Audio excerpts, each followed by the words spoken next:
co-sponsors for this event, the Departments of Sociology and Geography, Labor Studies Working Group, the Democratizing Knowledge Collective, and the Cultural Foundations of Education Department. And now it's my pleasure to introduce Dr. Craig Willse.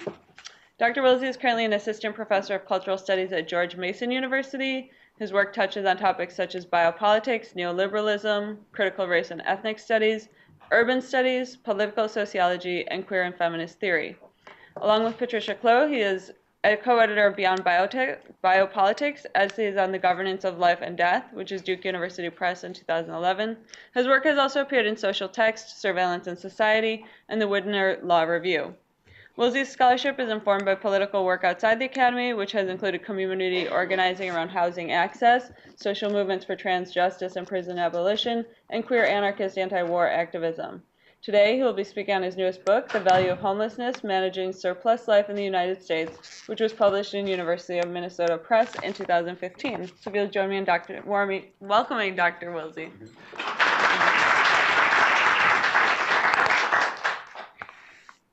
Thank you so much for that introduction, and I want to thank Liz and Cassie Dutton for all the work they did to bring me here. Also, Janet Correa, Madonna Harrington-Meyer in the sociology program. Very happy to be here. I've had a really nice day so far. I'm very excited to get to talk about my work with all of you. So I'll just get started. Basic outline of what we'll talk about today. So I want to start talking a little bit about the origins of the project, how I came to it.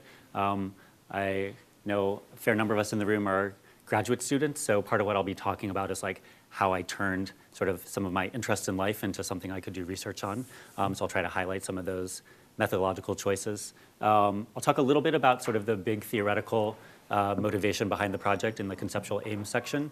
I'll do that pretty quickly. We can talk more in Q&A if we want. Then I'll give a little historical context to the project.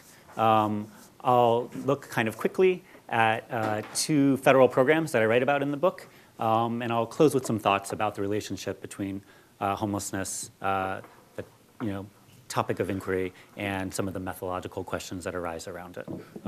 So first, to just kind of talk about how I came to this project. After college, I worked in a couple different ways in worlds of housing and homelessness. The first job I had in that world was as a sort of just like a staff person in a house in a transitional living program. This was in Los Angeles, and it was an organization that provided like 18 months of housing and other services for LGBT youth who were ages like 18 to 22. I did that work for a couple years. First as just like a staff member in the house, and then as a caseworker. And as I became a little frustrated with some of the limits of a social service sort of model or approach to housing needs, I left that job. I moved to New York City, and I began work as a tenant organizer. And I worked primarily with residents of SROs, or single room occupancy hotels, so people living in rooms that you rented by the week, that often provided maybe just like a bed and a sink with like shared bathroom and kitchen services. And I'll talk a little bit about the disappearance of SROs that preceded my work, but I did that work with people living in SROs throughout the city, and then sort of shifted and really was concentrating that work with residents in Harlem, area that was undergoing both a lot of abandonment and a lot of intense real estate speculation and gentrification. That is how I learned about housing and homelessness. It was really in sort of working in those various contexts. And as I was talking with some of the graduate students from sociology at lunch, actually when I went to graduate school, I did that in part as a way to escape that work. I felt really burnt out. It's really hard and depressing work. And I wanted to spend time reading and thinking, and I wanted a break from thinking about housing and homelessness. But it turns out we don't always get to choose the things that we think and write about. So I originally was proposing a dissertation project that would look at the history of psychiatric management in the United States. And while I was doing that initial research and reading, I uncovered some what for me was really fascinating work about the relationship between the invention of photography and the development of the asylum system in France at the end of the 19th century.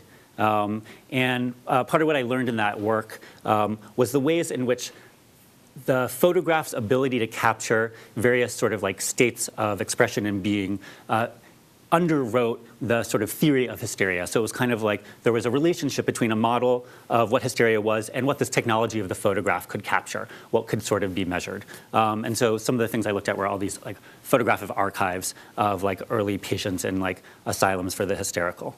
You know, I was steeped as well at the time in the work of Michel Foucault and his sort of notion of disciplinary power.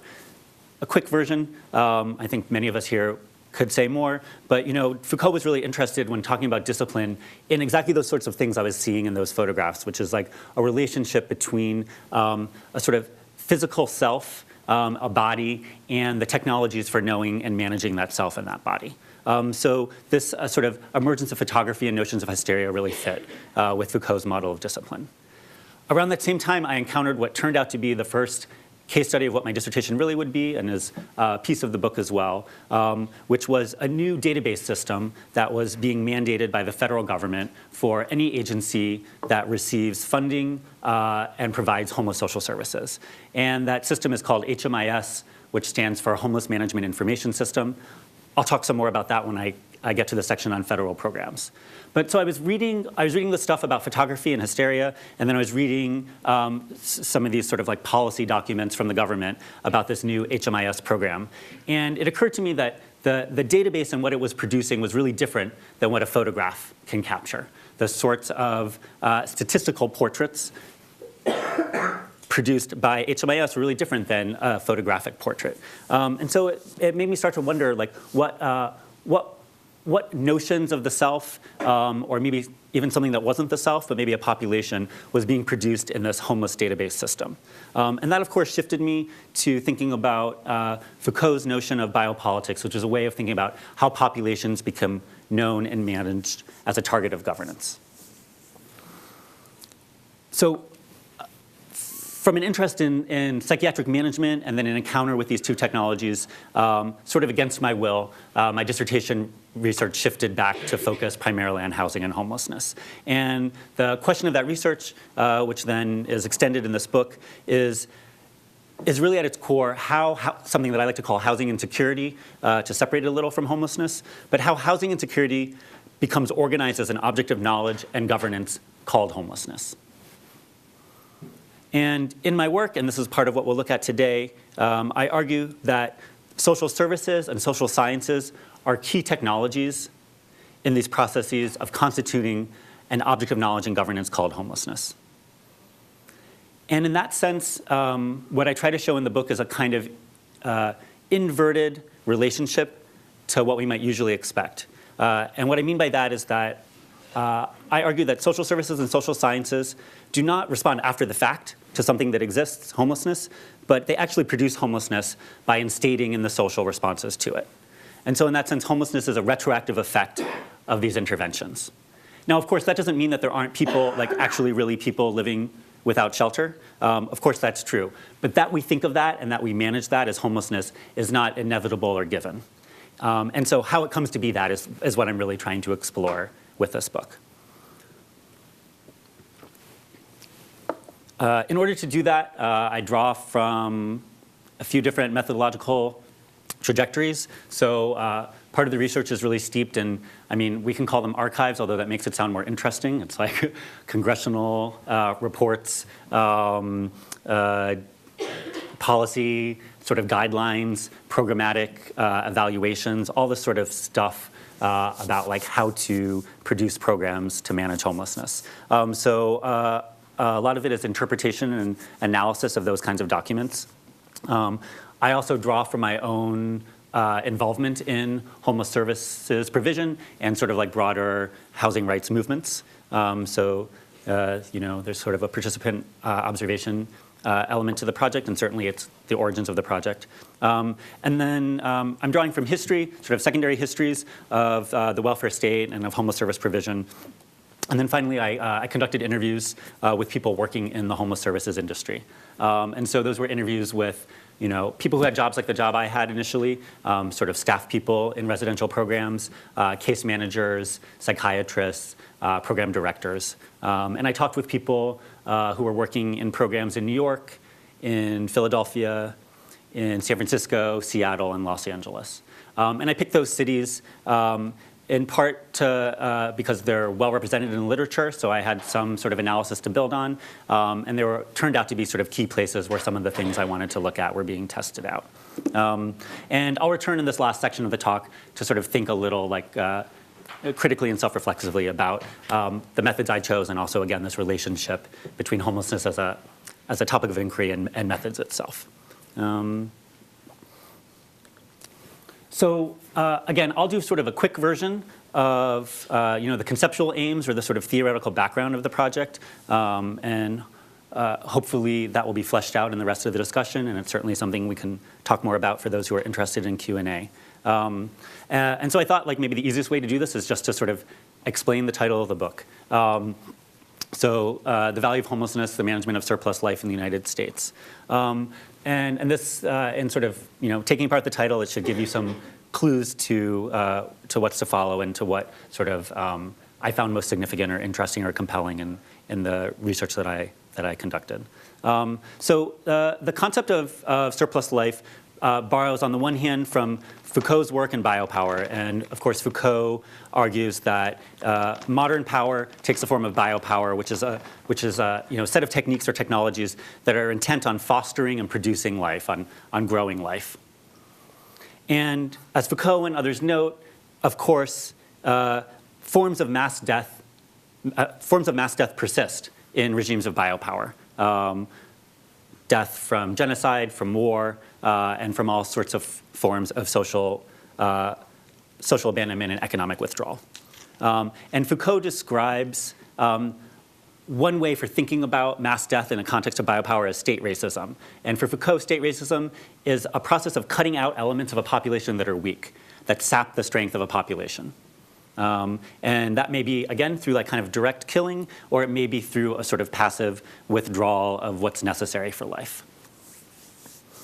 And for those of you who read, I think some of you read the sort of chapter where I do this in the book. What I argue there, so I'll do really quickly here, is that Foucault's model of biopower and this model of state racism actually presumes a certain kind of model of the state, which we might think of as a homeostatic or a thermodynamic model, meaning a state which ultimately wants to conserve energy and grow. I think this model of the state is also presumed, we can see it in Durkheim's kind of writing of a sort of a vision of the state or society through an organic model. We can also see a similar model of the state in the work of Keynes and Keynesian economics. And so there's sort of, I think, underwriting all these models is an idea of a state that wants and needs to grow. And the growth of that state in terms of population and wealth, those two things are positively correlated in this model, right? So to grow the population, you grow the economy, and to grow the economy, you grow the population. In the book, I argue that we need to account for a historical shift following Foucault's work and all of those models. And to sort of just put bluntly, what I suggest is that in a context of a post-social or a neoliberal state, death and illness are themselves productive. They're sites of investment. So as where Foucault argued that the weak or the dying only saps sort of power, actually what we see in the contemporary era is that, as in many different forms of economic life, sort of chaos and disorder are economically productive. So this is one piece of surplus life, and the other piece, of course, is Marx's notion of surplus labor. And so I think probably everybody knows, Marx argues that you have always in a capitalist system populations who could work but are out of work, right? The reserve army of labor. And this is a population that serves to keep competition for low-wage jobs high. And as other people have argued, and here I'm really thinking of the work of geographer Ruth Wilson Gilmore, today in contemporary neoliberal capitalism, the needs for a reserve army have, like the growth of the reserve army has outstripped its needs, right? We have a mass of surplus labor that is a far excess of what capitalism needs to regulate labor, and in fact poses a threat to political and social order. Gilmore, of course, argues that like the mass of that extra surplus is captured by our prison system and taken out of circulation. What I'm trying to suggest in my formulation of surplus life is that we might think of some of the remains of those populations of that surplus labor, again, as not as a reserve pool of labor, but rather matter to be labored on. So homeless populations, for example, become economically productive as a problem to be known and a problem to be managed. That labor, I argue, is performed by social services and social sciences. And so surplus life is this category of life that's abandoned, but not just eliminated, but in its abandonment, in its sort of death and dying, becomes economically productive, again, as matter to be managed, as matter to be known, as a resource. And so this is what I mean by the value of homelessness in the title of the book, which a reviewer recently called stark, which I thought sounds right. The value of homelessness is trying to reference how managing homelessness is productive within a neoliberal service and knowledge economy. And so the service and knowledge economies I'm interested in here are social services and social sciences. So that's kind of like the big picture, and then we'll see how that plays out as I walk you through just a little bit of some of the case studies in the book.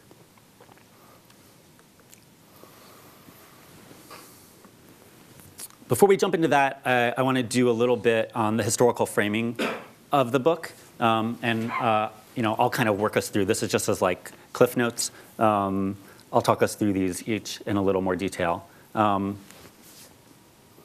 first thing that I need to say, which is I need to say something about what motivates my attention to this historical context in the book.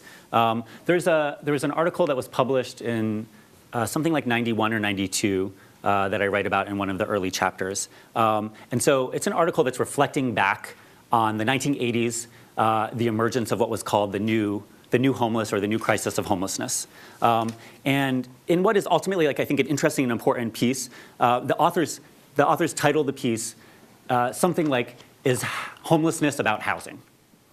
And they ultimately make an argument that I think is important. What I was really struck by when I found that piece and what I write about in the book is the fact that sort of 10 years into this sort of new crisis of homelessness, the authors found it necessary to ask that question. And they're asking that question because already by the early 90s, homelessness as like a phenomenon had been conceptually separated from its material base, from the material reality that what homelessness is a lack of access to affordable or permanent or stable housing. So part of what I'm trying to do with the book is sort of rematerialize our understanding of homelessness, put it back into an understanding of housing. Of course, other writers have been trying to do similar things. I'm really trying to do that through an analysis of kind of policy and social services responses to housing insecurity. So to understand homelessness in terms of housing means we have to think in terms of racial capitalism and the race property systems in the US. And while I do a kind of like, historical and conceptual analysis of that in the book, here I just want to say that we can't, in the context of a property system in the United States, which was actually founded to produce forms of racial wealth, racial subjugation, and that we have concepts of property and race that are deeply intertwined in this country, so that if we're thinking about housing, we're thinking about property, we know we're already in a context of thinking about a racialized phenomenon when we're thinking about homelessness. This is also something that's been mostly left behind by sort of like policy discourse. Policy discourse has, for the most part, naturalized the relationship between homelessness and racialized subordination so that it becomes like normal, inevitable, or natural that homelessness would be predominantly experienced by people of color in the United States. So what I'm trying to do in the historical reframing is bring back that sort of material analysis of housing systems and do that in a specific analysis of racial capitalism. And so that means we can think about housing as like one instance or one extraction from sort of race property systems.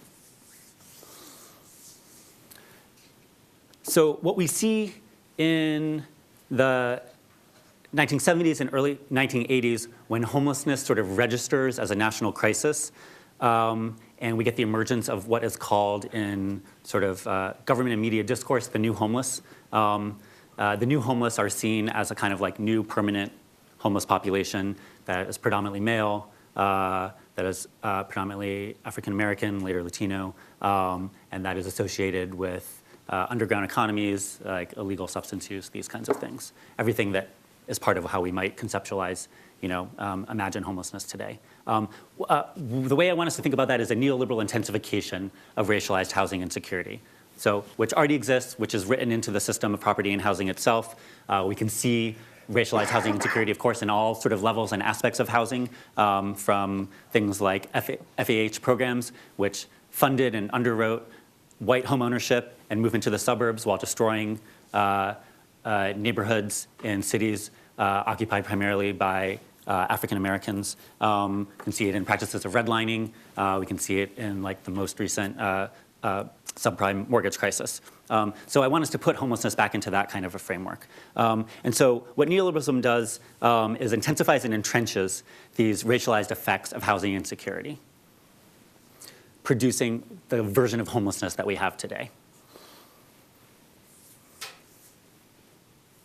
And of course, the version of homelessness that we have today, and this is one of the key things I want to show in the book, is not, again, inevitable or natural, and is not the same thing as housing insecurity, right? So many people may live without shelter or with insecure access to shelter, but not be targets of policy or services or studies that are about homelessness. So I think like a really easy, obvious example for this in the contemporary context is like migrant agricultural workers in the United States. That is not a population that we think of as homeless, and they're not the target, again, of like federal interventions into homelessness.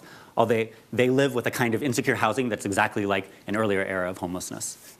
So what I want us to think about is really the specifics of who and what consolidates around the sort of technologies, again, that manage and organize and know a population as a homeless population.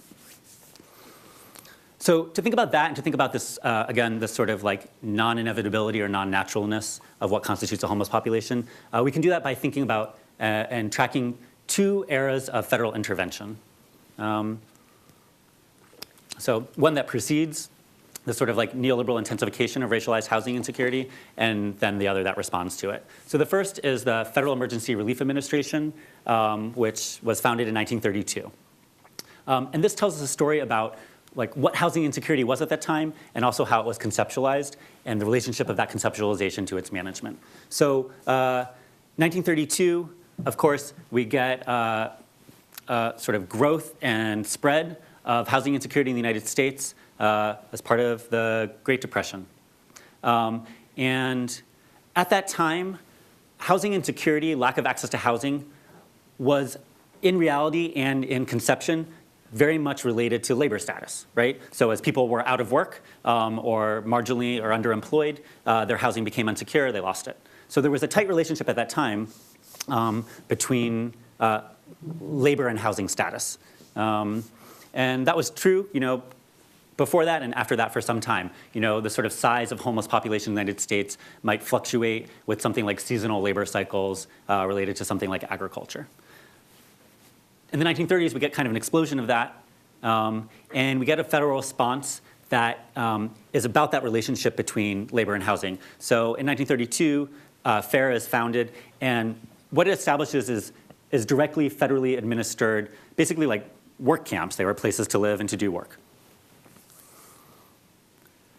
One important thing to note there is that the response of the federal government to this sort of crisis of housing insecurity was a response to the spread of housing insecurity to not just anybody, but to like a white male laboring sort of head of family, right? And so conditions that were considered acceptable, for example, for African American laborers, were considered unacceptable as it became norm for working white men. And so you got a federal response and a federal response that worked at this sort of relationship between labor and housing. FARA was very successful. It housed lots of, sorry, I don't have the stats off the top of my head, many people in a very short period of time. But then in 1934, it was dismantled. And it was dismantled, of course, in favor of like the government's turn to more like large-scale public works projects, right, that we would associate with that era. FARA in 1932 was the very first instance of federal policy on homelessness in the US. So prior to 1932, homelessness was thought of as a local problem that required local solutions, right? So local governments, churches, charitable organizations, which of course continue that role today, had sole responsibility for dealing with people living without shelter. In 1934, FARA is dismantled, and then we have no federal policy on homelessness until 1987. So during that period of time, no federal policy at all.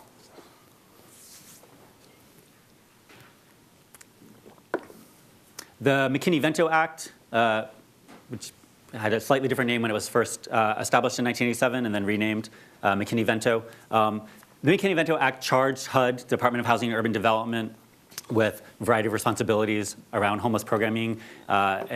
Created the Interagency Council on Homelessness, which is an agency that then like connects all the different federal agencies like Veteran Affairs or something like this that might deal with homelessness. So it put in place a number of programs, funding streams, and sort of charged HUD with primary responsibility around homelessness.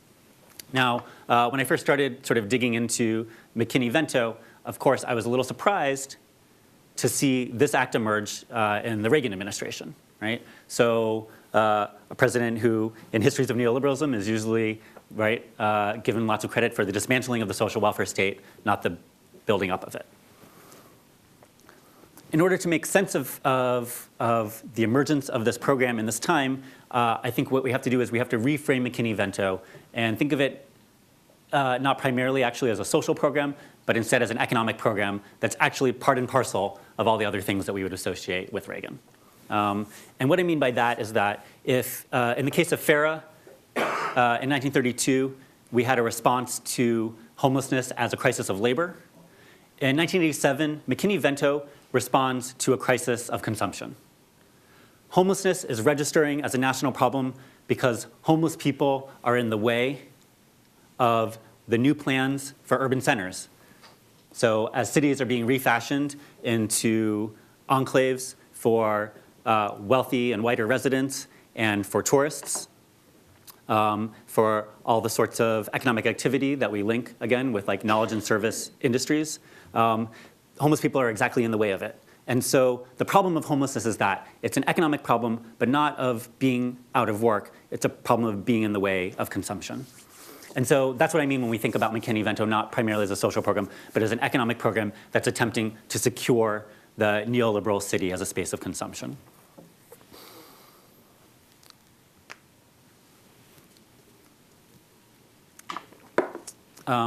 Ironically, it's the neoliberal restructuring of cities that was producing this population in the first place, right? So things like, as I referenced before, the construction of highways that bisected urban neighborhoods, that tore down businesses and homes to facilitate white flight, the dismantling of social safety nets. All of these things are producing a bigger and a more entrenched homeless population that's exactly in the way of the thing that's trying to be produced at that time, right? So it's kind of producing its own problem on its literal doorstep, right?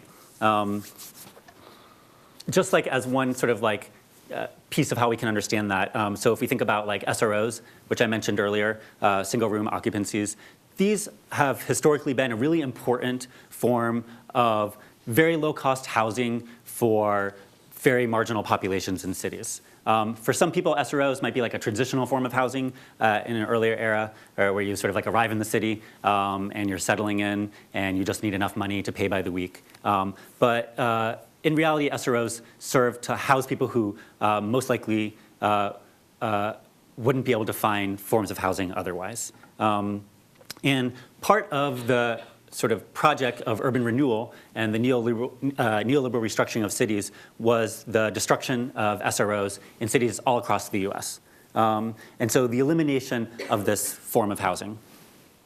So just as like one example of that, in New York City, between the years 1975 and 81, so in that 6-year period, New York City lost 60% of its SRO rooms. So more than half in just a 6-year period.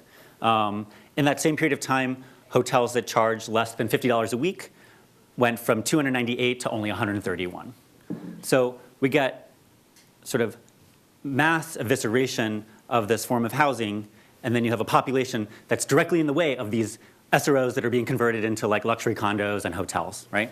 And so again, we can think of McKinneyVento as an attempt to sort of deal with some of that like detritus, right? Some of that like accidental production of neoliberal urban renewal.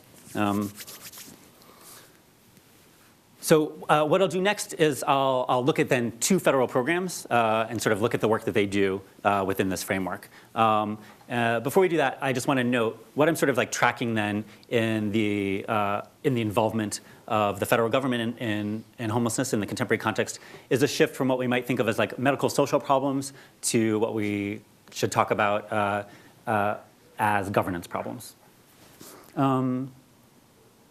So, you know, what McKinneyVento does that is provide kind of like a framework that's kind of dropped down on top of what states and cities and nonprofits have been doing and continue to do. So, you know, we see like the shifting role of the state here. Whereas like in the 1930s, we were getting the emergence of, you know, what would be sort of the sort of strongest, in some ways, expression of a social welfare state in the United States.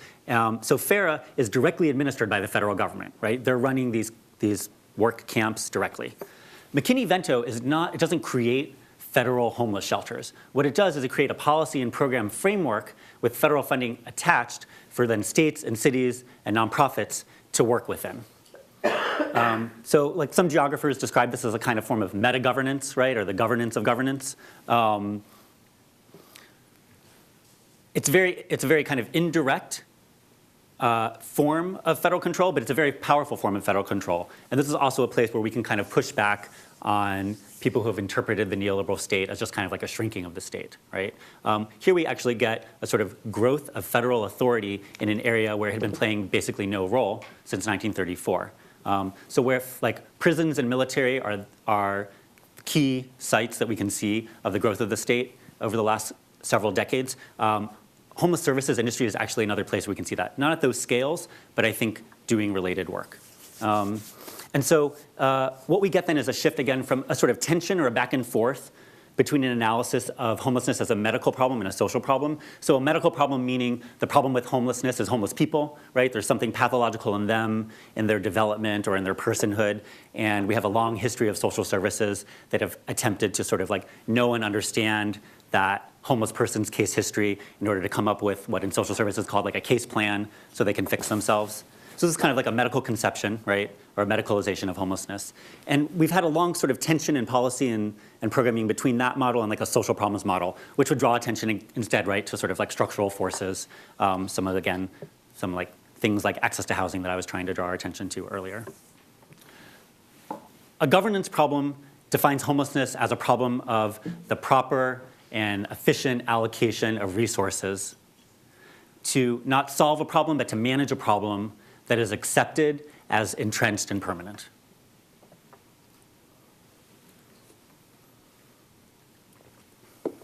So the problem becomes like not how to fix homeless people or not how to deal with these like social or systemic forces, but how best to continually deal with a problem that isn't going away. And this is what I mean by a governance problem.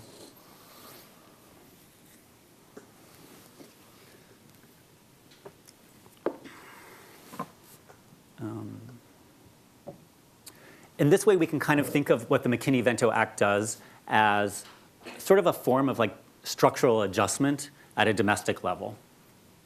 So like a structural adjustment program put in place by the IMF, McKinneyVento doesn't direct a city in like how to do the program, but just sort of puts these programmatic requirements in place, and then the city has to figure out how to meet those programs and how to shift their resources so that they can meet those programs. And so again, I think it's an indirect, but actually a very powerful form of control. So what I'll do now is sort of quickly introduce you to two case studies that are federal programs put in place in the 2000s. The first, this database program that I mentioned earlier, and the second program is focused on chronic homelessness.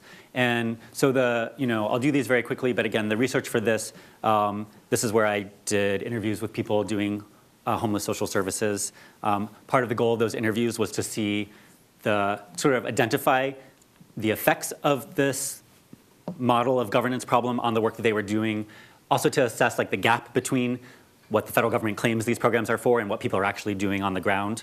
And of course, that gap is pretty big. And then to get a sense of just like how people are making sense of this work, who are doing the work.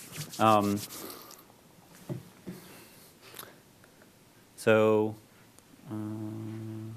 the HMIS program was put in place, I think it was like 2001 or 2. There was a sort of congressional directive that said, we have this McKinneyVento Act. We've been doing funding for these programs now for a decade and some years, but we don't have any real federal oversight. We actually don't know what we're getting for all the money that we're spending. And so in some ways what we can see is like the sort of neoliberal imperative to assessment and quantification sort of catching up with homeless services in the 2000s. And so Congress mandates any agency receiving HUD funding for social services or housing for homeless populations must now participate in HMIS, Homeless Management Information Systems. And as we might expect, this is not like a central database controlled by the federal government, but it's a set of data standards and data requirements. So any agency now has to collect a certain set of data in a certain form so that the federal government can then like mass that data, right? So the data will all be commensurate across all these different localities. And so the federal government can create these sort of annual counts of homelessness. Now, what do they do with those counts? Mostly what they do is publish studies of the numbers. And what the impact on those numbers on policy remains to be seen. It seems to be driven mostly by, again, this kind of like sort of logics of assessment and quantification as like a value in and of themselves. But nonetheless, they've had a huge impact on homeless services in the U.S. So the things that HUD requires you collect if you're an agency, they're called universal data elements. So they're things like name, date of birth. There's categories for like psychiatric disability, veteran status, these kinds of things. Kind of like some basic demographic information.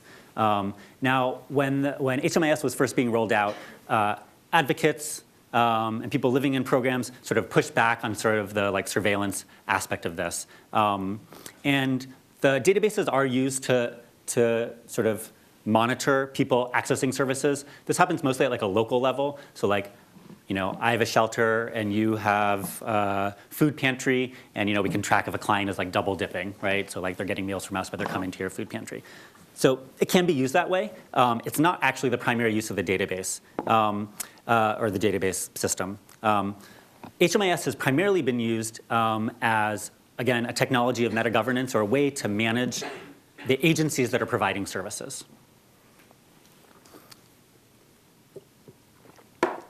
And so while the federal government has, its set of requirements, states and like other subnational levels of government can put in place their own requirements. So we'll look quickly at the way that the state of Arizona has made use of the HMIS program and this collection of data. So Arizona now requires that any agency that receives money from it, so some of that is like HUD money funneled through, and some of that is state level funding. And it's worth noting, no agency operates on like federal money. That's like a small part of any operating budget. This is why, again, I think we can think of it as like structural adjustment. So it's a small amount of money, but you need that money to get other money. So that small amount of money comes with a lot of requirements that has a really profound impact on the work that you do. So now Arizona has developed a thing that they call a self-sufficiency matrix. And so as you can see, what this means is they want to measure how self-sufficient a client is when they enter a homeless program and when they exit that program. And so there's 15 domains. You can see them: income, employment, adult education, healthcare. And then you have the scale 1 to 5, 1 being in crisis, 5 being empowered, with you being safe somewhere in between. And so, somebody that entered in crisis in all 15 domains would have a self-sufficiency score of 15 when they entered the program. And so the idea is that then you could track a year later when someone exits the program what their score is and like how much they've improved. So, there's a lot that's absurd about this, and lots of people that I talked to talked about sort of completing these things, and then of course knowing that it had no actual relevance to what they were seeing happening in clients' lives or in clients' abilities to be self-sufficient. So, none of these domains address something like racism in rentals, right? So there's like, none of them address any of the sort of structural barriers, right? These are all sort of focused at that individual level. But what they're producing actually then is like a population. So what Arizona wants agencies to do with this number, oh yeah, so here's a good, so this is like income, so it shows you they've conceptualized, how the score works.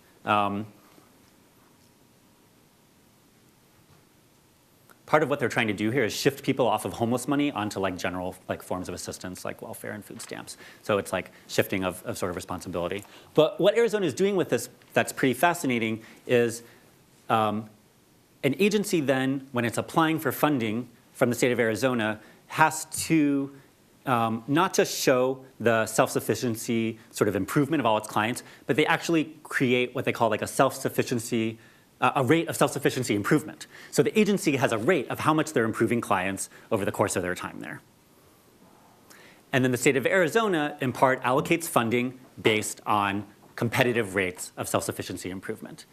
So money becomes allocated to agencies to some extent to their ability to sort of perform and produce within this matrix. And of course, we know that this like rate of self-sufficiency improvement is very different than like a notion of something like even like access to housing or housing justice, right? And so what this does is it creates a kind of population that's measured in terms of its capacity to improve itself, and then that population is actually used to measure and assess the agencies, and the population is turned actually as a technology of governance on the agency itself. And this, again, is what I mean by a kind of a form of meta-governance or the sort of conceptualization of homeless as a governance problem.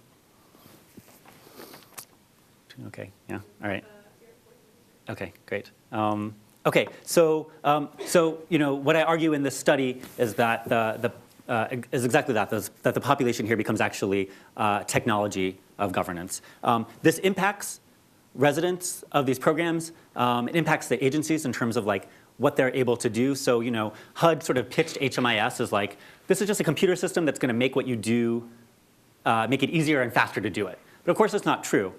First, they have to buy the database systems, which of course the federal government doesn't provide. What they provide is a list of private vendors who develop software that complies with federal requirements. And then you have to go to trainings to learn how to use that. And then really every social worker that I talked to who was using HMIS was also keeping their own notes and records, right? So it actually was kind of doubling up of their labor. But it's having this real impact on the work they can do, and then in sort of a indirect way, then it impacts the clients of these programs in terms of what sort of services are available. The other program that I look at in the book is the sort of emergence of chronic homelessness as a specific target of federal intervention. Chronic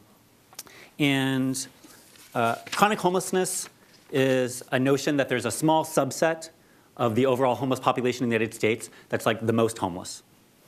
And this notion of chronic homelessness emerges out of research done at the University of Pennsylvania.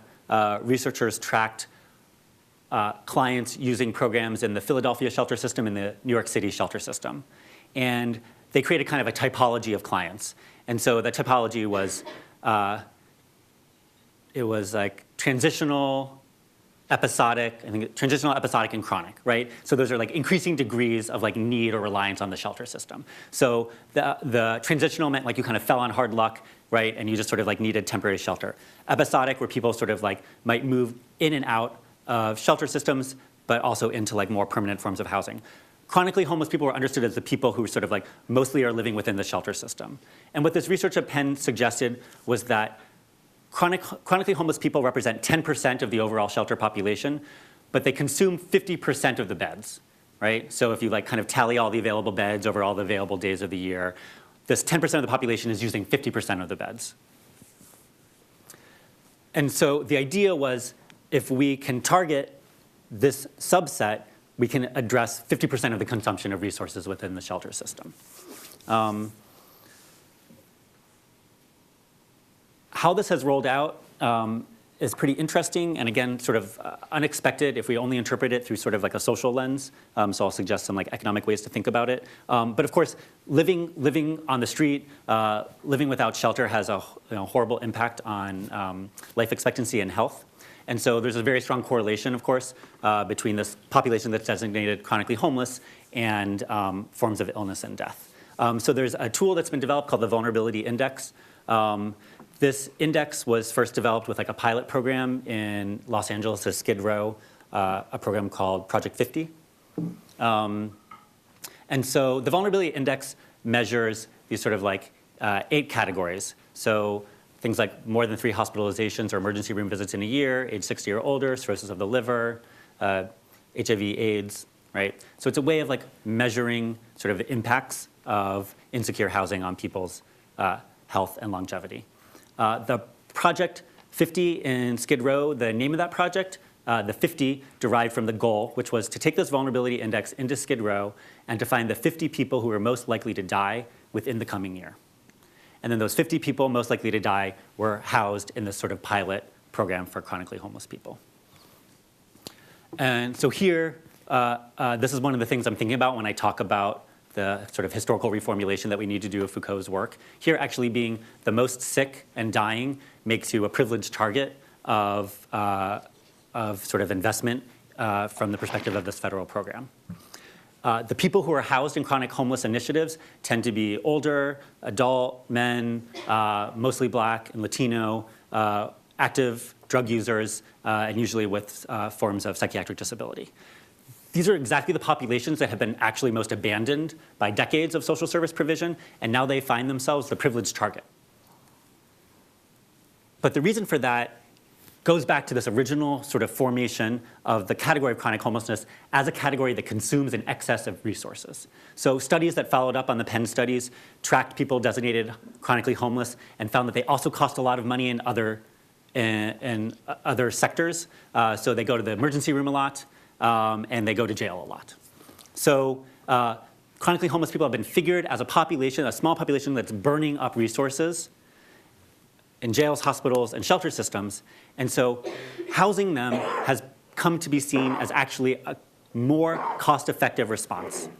And again, this is what I mean by thinking about this as a governance problem, as a management of a problem that's accepted as intractable and permanent, but to reduce its economic impact. It's having an unexpected effect, which is that it's housing exactly the populations that have been most excluded from forms of private housing markets in general, but also from social service supported forms of housing. But it's doing it through economic logics. And what I try to sort of raise as like a caution in the chapter on this is what it means to sort of shift the commitment from a social commitment that all people deserve access to housing to an economic commitment. In the city of Seattle, their chronic homelessness programs, what they did is they used emergency room records, and they sort of identified unhoused people who were using the emergency rooms, and they figured out the 75 people that were costing the emergency room system in Seattle the most money. And then they went and they did targeted outreach to those 75 people to move them into housing.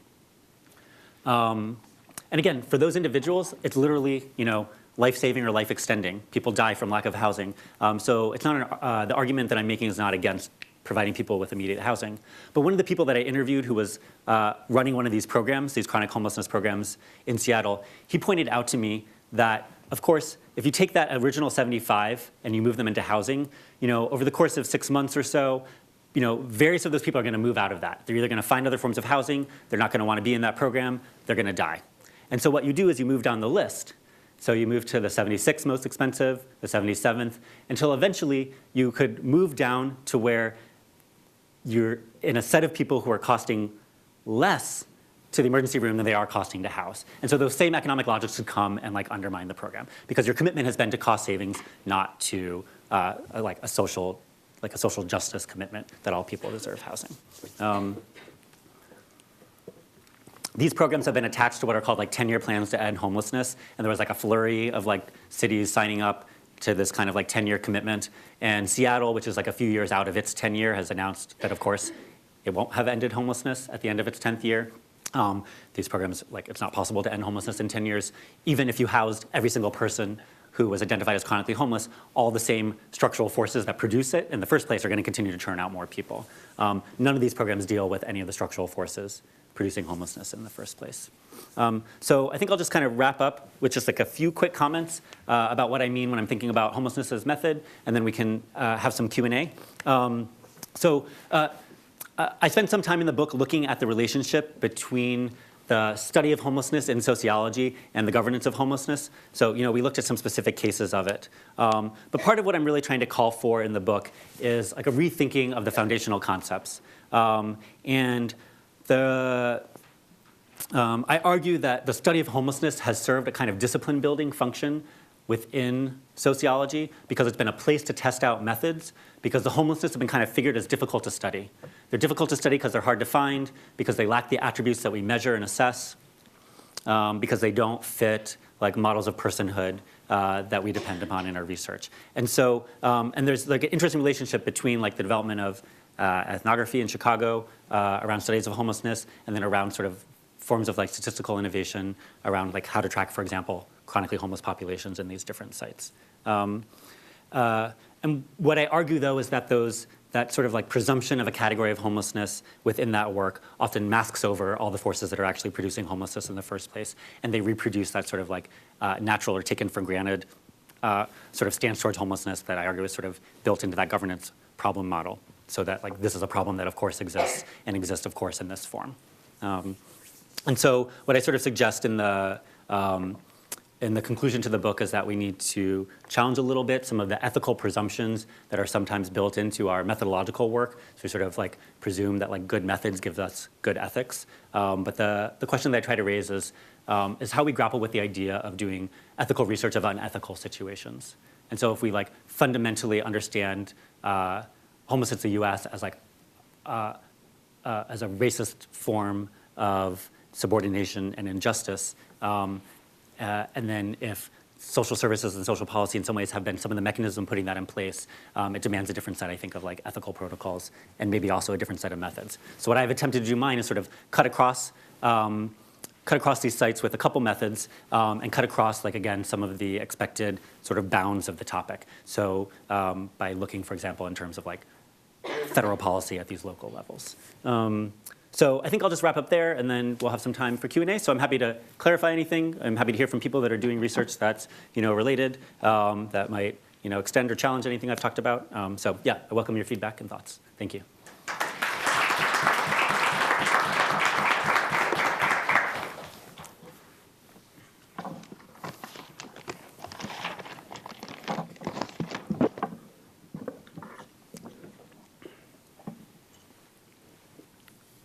Hi. Okay. That was a great talk. Thank you so much. So I have a question about like your use of biopower, and I was just wondering if you had thought about. I mean, I totally understand what you're doing with the way you set that up, but I've also wondered if you kind of thought about governance at a more micro level, and how the state employs the Foucauldian concept of more pastoral power. So not just how populations are managed in a biopower kind of way, but the actual kind of management of homeless people's conduct. And then I'm wondering if you can kind of speak to pastoral power. Yeah. So it's not the main thing that I'm looking at here. What I try to say in the book is that, and this has been some work for me to sort of move from it's like I think there can be a tendency, and I reproduce this sometimes, of like thinking of like big shifts, and like something new happens and something old disappears. And what I'm really trying to think of and describe in the book is like a layering up of sort of models or technologies of governance, right? And so some of that pastoral or sort of disciplinary models don't disappear, although they also don't remain the same in the context of a biopolitical framework that's focused more on population management. So, the chronic homelessness programs, another thing that's interesting about them is not just like who gets housed, but actually they lift a lot of the mandatory service requirements that have been standard from like, like beginning colonial times, right? And that continue. So like when I worked in the agency in Los Angeles, it was a sort of unquestioned fact that people had to be sober to live in a program like that, right? And there's a concept that in social services of like housing readiness. And so the idea was that people had to be, ready to live in shelter. Chronic homelessness programs actually see things like sobriety requirements or mandatory treatment for psychiatric disability as barriers, which is like what housing, just so there's like a housing first movement that sort of made this argument for a long time, sort of amongst like advocates, activists, and sort of like radical social workers. So the housing first model gets picked up in federal chronic homelessness initiatives, but it gets picked up because those barrier to services are seen as cost ineffective, right? Because they keep people on the streets where they're costing money to all these sites. Now, while there's been like a big push and a lot of money around federal chronic homelessness money, what you see is like lots of agencies sort of doing housing first in name, but not in reality, and finding sort of ways to hold in place some of these older sort of, pastoral or sort of things focused on the sort of like disciplining of the individual. So in some ways there's a challenge, there's a suppression of that through this biopolitical model, but it doesn't just go away. That's like it's a long-standing sort of like logic. It's also a kind of node, right? So like the vulnerability index, like kind of is used through that sort of one-on-one contact, right? But then it kind of produces a population out of it. So I'm sort of interested in that and thinking about like the back and forth between these models, how they like shape and impact each other.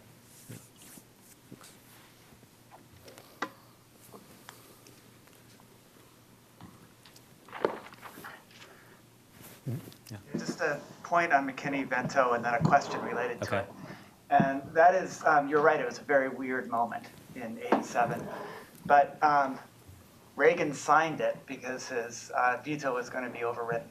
And so he signed it in the middle of the night with no press around and no congressional people and that sort of stuff. So his hand was forced. Sure.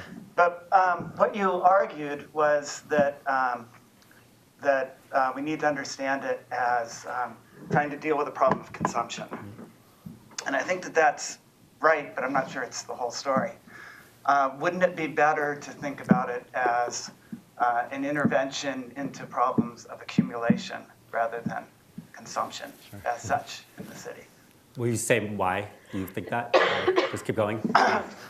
Because, largely because in that same period in the 80s and into the 90s, it's the same period, it's the period of deindustrialization, disinvestment, of gentrification becoming an urban, global urban development strategy.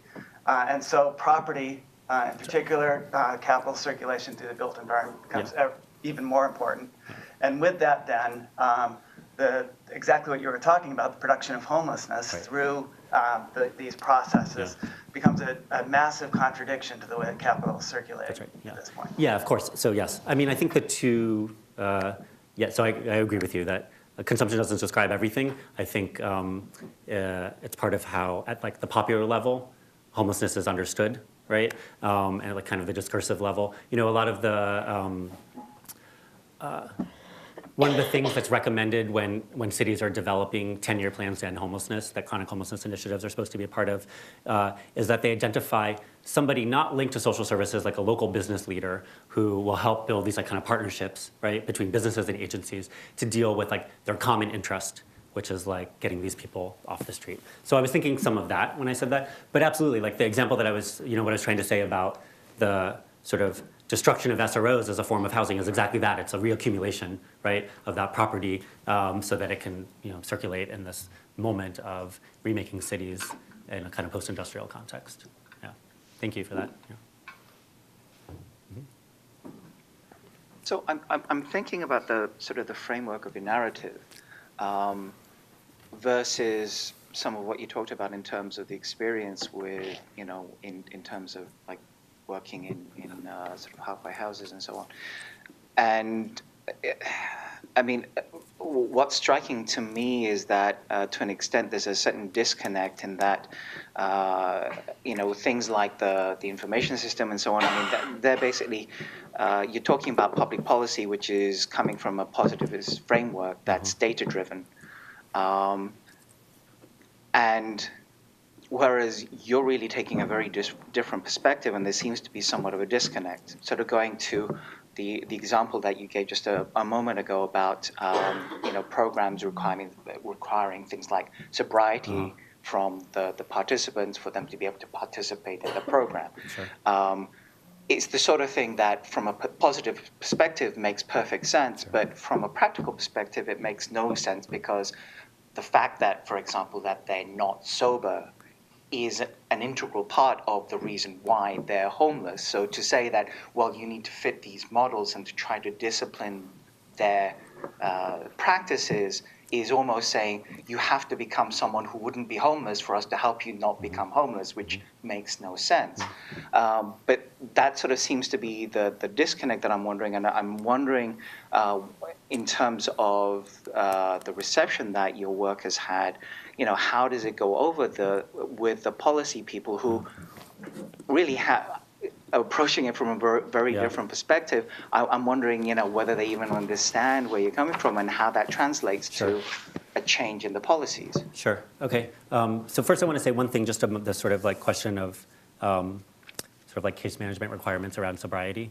I mean, I actually don't I don't think it's true that people's sobriety is the way that we can understand their homelessness. And so some of the first people that developed housing first models did some research that showed clearly that there wasn't really a difference between people who were required to be sober and those who weren't in their ability to maintain housing. And that's exactly it's I did really interesting interviews with this group of people that I talked with in Seattle. They were really great to talk to because they were thoughtful, humble, hardworking people who were really trying to get people into housing, and I really appreciated their ability, this will live to the second thing I'll say, to really reflect critically on their own sort of shifts right around this. So they talked about, this group I talked to in Seattle talked about when they built their first Housing First program, where they weren't going to require sobriety, that they had built into the line item budget all this money for repairs, because they had a presumption that there was going to be all this extra wear and tear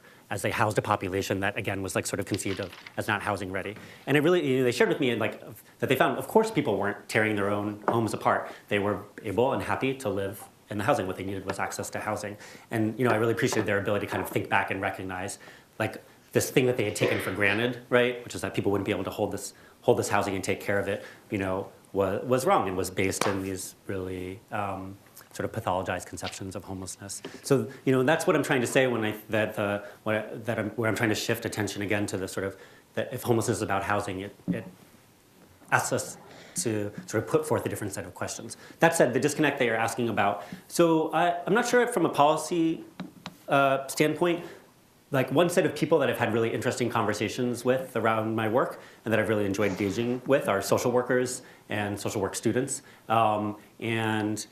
It's a book that's really critical in many ways of social work, but it's critical of social work as a model and a paradigm, as a framework that sort of, again, often presumes or naturalizes a problem. But of course, many people in that work, they have complex and complicated understandings of the problem that they're dealing with, and also really nuanced understandings of the limits of the work they're doing, as probably most of us have about the work that we do, right? And the limits of what we're able to do in the institutional settings. So actually I've really enjoyed, so I don't know what that will translate into, but I've really enjoyed, when I've done talks about the book in non-university settings, bookstores and stuff, often a lot of people that work in services show up, and it's been interesting to hear them talk about their own, ways their own work lives were reflected, right, and their own sort of frustrations with the work were reflected in the book. It's my own trajectory into the book. When I worked at that agency in LA, I enforced policies that I critique in the book, and I enforced them out of, a total lack of understanding of what it was I was trying to do, or just, an effort to keep my job. And that's part of, what I tried to say, again, in the conclusion of the book is the thing I'm trying to ask for is a repoliticization of this problem that's somehow been depoliticized. So it's been made as a problem of people, individuals or of populations. I also try to raise, and so who knows what a policy sort of, someone who writes policy would do with this. But I do make a case that, I'm not sure how convincing some people will find it, in the conclusion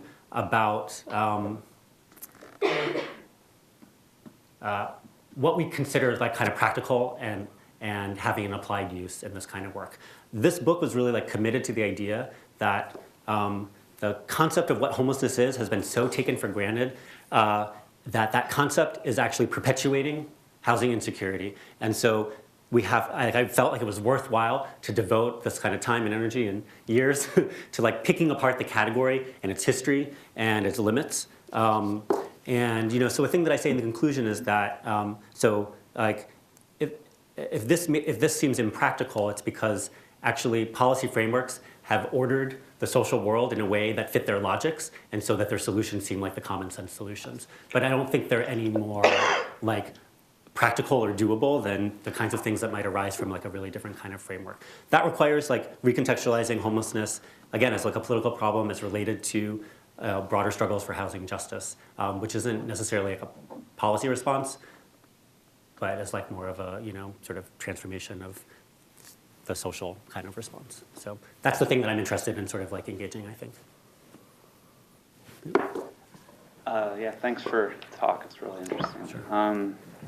So it seems like you suggested the stark or the provocative part is the argument that homelessness is like economically productive. But it's like politically speaking, it's kind of the question then becomes the economically productive for whom? And there's a like wide spectrum of how homelessness could become economically productive. So you could imagine a kind of 1930s style sort of channeling surplus populations into massive like public works projects and infrastructure development. And that would be massively economically productive. But it's a different politics that would be around that. I mean, what you're looking at is this kind of really neoliberal obsession with cost containment and cost cutting. And certainly, like, I imagine that software is managed by some private company that profits off of that system. So it's economically productive for, in a particular kind of way. But can you think about, like, this argument about it being economically productive? Are there more kind of politically attractive ways through which we could think about this notion of economically. What do you mean by politically attractive? Like politics we would be behind? Well, politics that might be more about like building a public sector, build it, that would be trying to like, attack this problem through developing things like public housing or public infrastructure. Yeah, sure. Okay, that's a good question. Let me think how I want to answer that. I guess the first thing, just to kind of like add to your first point, the book is really focused on like who's a target of federal policy, right? And that's a very small and specific set of people who like need access to housing. That's like often people who have been so deeply and severely socially and economically marginalized that in labor as it's organized today, they're like irrecuperable into labor, right? They can't be tapped actually as like a reserve sort of army, because that would require like a whole different like organization of what work is, right? So I think that's part of like where that shift comes from. I mean, I think it's like the solution to homelessness is housing, right? And in some ways, like that. For some reason, that's a complicated argument to make, and of course, like how we get that housing or where that housing comes from. But I think it's like the thing that has to be said in any of these conversations. It's not services and it's not programs, right? It's housing. That's what it is. So the question then again becomes, and there's probably other people here who are better equipped to answer that or think about what that might look like, is like how to think about. So this is what I'm interested in. And it's like kind of what I'm trying to think about in some of my new work is like.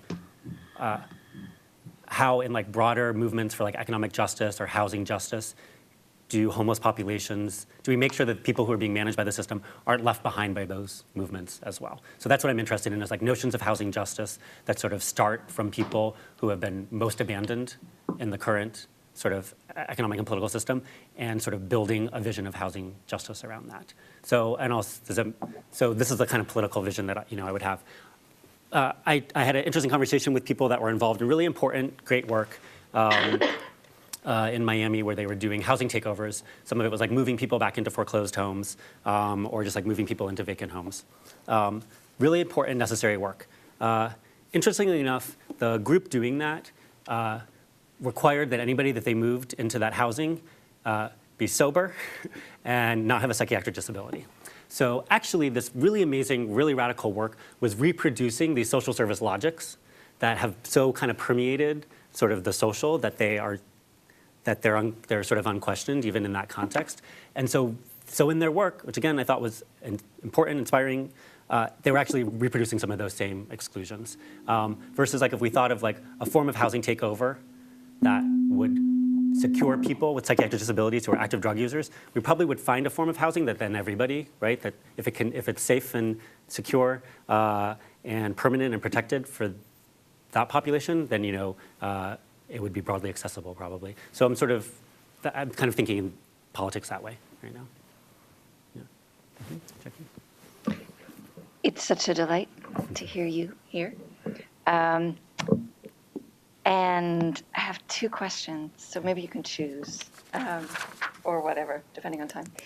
The first question is kind of a selfish one, because I so often, when sociology students are really excited about contemporary theory, but they're not sure how they can remain a sociologist and do empirical research, which seems to be required.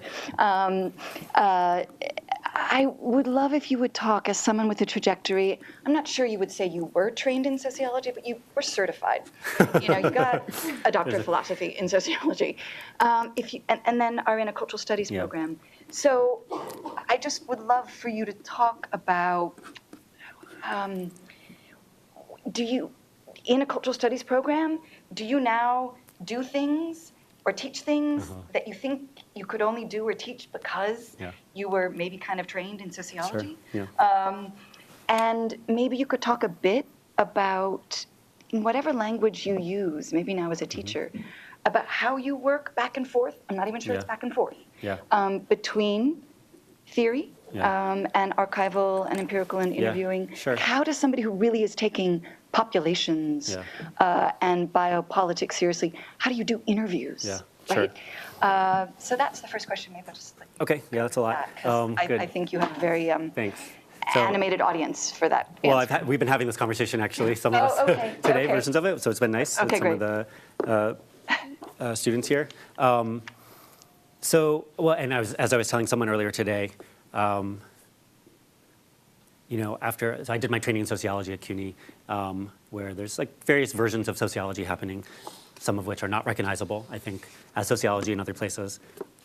I believe they are I think at their core, they're asking the kinds of questions that sociology asks. So I've spent like a first part of my, career sort of feeling like a bad sociologist. And now that I'm in a cultural studies program, I really feel like a sociologist in a way I didn't before, because I'm recognizing some of my commitments to some of the things that sociology, I think did like train me to do or questions it asked me to do. And some of that has to do with like the empirical, which isn't the same thing as a positivist reality. I think of that, the work that I'm doing really comes out of like a sort of like a kind of post-positivist empiricism that's trying to see how do concepts like materially shape the world in real ways, and how can we interrogate those impacts while also sort of putting some pressure on the contours of those concepts. And to me, that's like a materialist, that's a real thing that you can study and write about.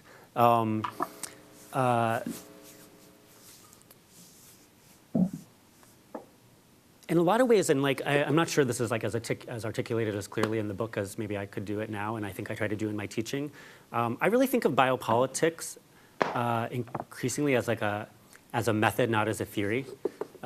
It's an orientation that provides a set of questions, and you can do permutations of those questions. But rather than as like a theory of how power works, it's a sort of set of questions that identify technologies that we might not pay attention to otherwise. And so that's what happened for me with my first encounter with the HMIS system, with the database. It was like I encountered that and I asked a different kind of question than you might ask if you only approach that database from the narrative of HUD, right, as a tool that would make what you were already doing faster and easier, right? And the framework of biopolitics, which makes the population a problem, made me think of the database as not just a tool, right? But as a thing I would want to ask, like, what's it producing and what are the effects of the things that it's producing? And so I'm interested, and I try in the book, one of the things I'm trying to do is contribute to some theoretical sort of conversations about Foucault, and I'm trying to do that on the one hand by centering an analysis of race and racism, and on the other hand by doing some of this historical updating about like what this looks like in the context of neoliberalism.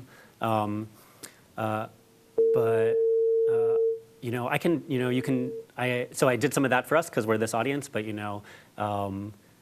from a methodological standpoint, you don't even have to, it's like deep in the material that I'm looking at, but you don't actually always need, I'm learning that I don't always need the sort of like theoretical explication, because the stuff is so every time I do a talk about my book and I talk about the database stuff, people who work in education have all, especially people that work in like primary, right, who have been like the place where all this sort of standardization and assessment has been tested out. So people are sort of like living in that, and they can make those connections through that sort of lived experience, and through the way that their work and their sort of their terrains is structured by that. So, I think. And just like in kind of like a pedagogical sense, and this is the conversation that I'm trying to have with the grad students that I'm starting to work with in cultural studies, and this is like related to your question. I think I try to think about like who do I want to be talking with, and it's not always the same people, but who it is kind of shapes what of this I have to sort of emphasize or bring to the surface, and that's been like a shift for me to sort of realize like the work can be.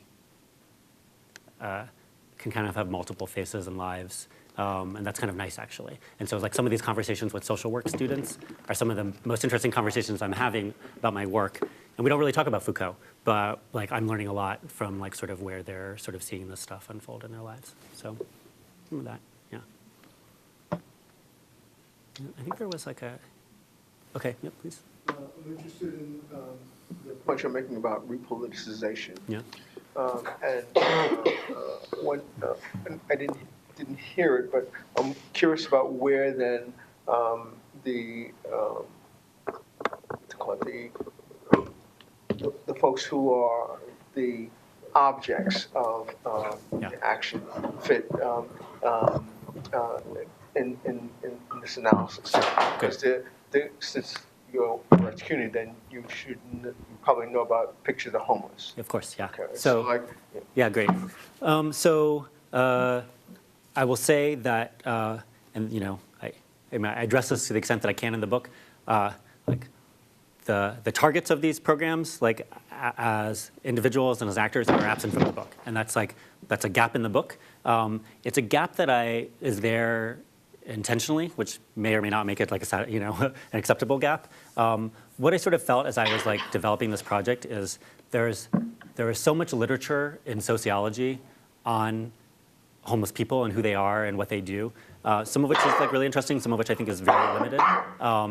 And what I was trying to do was really shift focus, to like, so the people who are scrutinized are those that are doing the managing, right? And I think, I feel a little like looser about my capacity to engage with this stuff in a complicated way. But in the origins of this project, I really felt like there was such a sort of, homeless populations are so sort of like over-surveilled and pathologized in the literature that I was going to err on the side actually of just like writing a different story about the management, right, and the managers. So that's a gap. Part of what so I say a little, and I talk about this a little bit in the conclusion, and I'm thinking about this as I start to move forward. But organizations like Picture the Homeless, so there's a really interesting one in Washington, D.C. called People for Fairness Coalition. These are, movements, organizations, entities led by people living in or who have lived in shelter systems, who've lived without housing. So I think the task, like politically, related to the earlier conversation, is to sort of think about how other movements need to adjust to make space for the impact of the work being driven really by groups like Picture the Homeless or People for Fairness Coalition.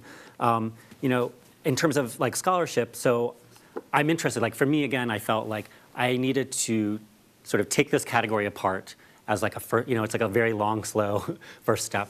And then in my next work, I'm starting to kind of think about that. So I'm interested in, it's a little depressing writing about just like the killing off of people. So like I am interested and I'm trying to spend some time thinking about what are like existing political movements and models that are again, implicit within them is a different conceptual framework because they're, so work that's really looking at, for example, relationships between policing, gentrification, and homelessness. Like I'm really interested in that. It's a different kind of framework. It takes homelessness out of this like special category of social scientific or social service knowledge and puts it back into, a social political landscape that is deeply connected to processes of gentrification and processes of policing. So I'm just kind of in the early stages of starting to like, to look at that. What I'd be really excited about is if this book was useful for people who want to do that work, so if it provided like a conceptual sort of model for them, people that sort of look at what that means in different political contexts. Yeah. Thanks for that. Yeah. All right, so I think unless there's one final quick question, we're going to wrap it up and thank Dr. Willse for talking today.